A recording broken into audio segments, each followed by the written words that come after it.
Rice. No, not that rice. This rice. Race-inspired cosmetic enhancement is a term used for rice. A racer is someone who modify their cars so they look like a race car. But let's be honest, they're all cringe. So, without further ado, let's take a look at some rice cars that haven't even left the factory. Without further ado, let's go. Coming at number 1, we have the new Type R. I mean, seriously, Honda? I mean, the EP3 Type R, in my opinion, it's great. It's a great car. I love the design. But the new one? Come on, Honda.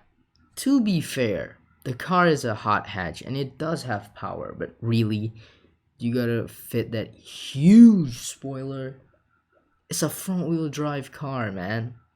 And people are not going like fast in that car. I mean, it can do some speed, but for daily driving, do you really need a spoiler in a front wheel drive car? So up next we got the Celica GT. Let's be honest, the Celica GT is a ricer. Like, the design is so 2000s, man. You can see it. It's got sharp edges and a hood scoop.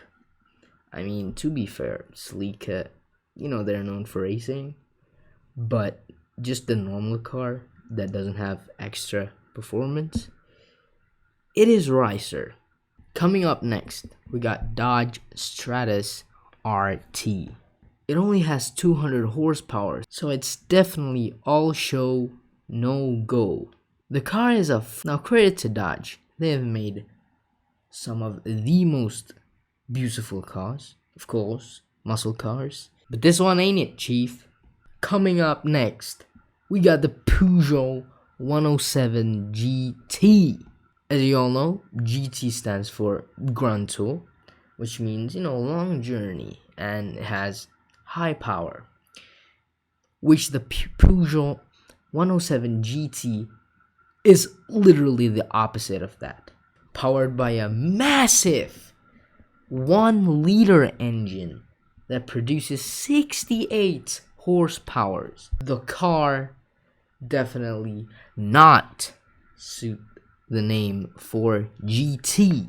Alright, so coming up next, we got the Honda Insight. What is this car, Honda? This car is what people in 1950s think of the future of cars. Literally. What was Honda going for? This car was meant to be futuristic and all that, but turns out it is rice out, bro. Alright, coming up next, we got Jeep Rally Mopar.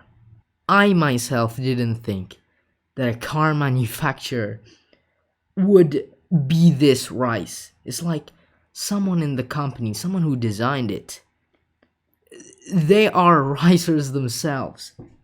It is, oh my god, the car is so riced out that it could literally feed the whole entire world. And it's only got 174 horsepower. With that look, really? At least you could do something big engine like a V8, which could probably tolerate the looks a little bit, but still, it is a rice car no matter what. Next up, we got a weird one here.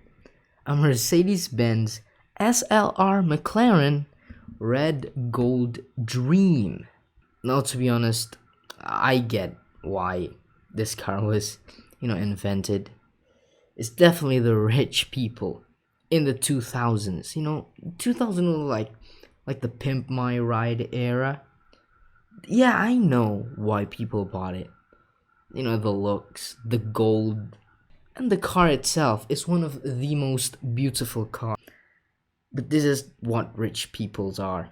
They have a lot of money, so they buy it in some really, sometimes ugly, expensive things. And at last, we got Proton Wera Special Edition. I honestly think that a car cannot be the perfect ricer as it is. You know, sometimes when ricers buy it, they always gotta do something weird to it. But I cannot think of anything that ricers could do with this car. This car is complete. It's a ricer paradise, this car is. Like, why do car manufacturers do this? It's not cool. Stop it. Anyways, thank you for watching. I hope you're full now because of that rice. Haha, get it? Pun? Yeah.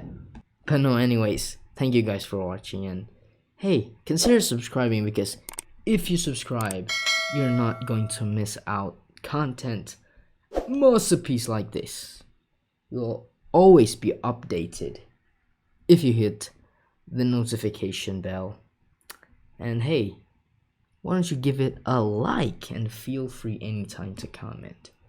And just like that, I'm out.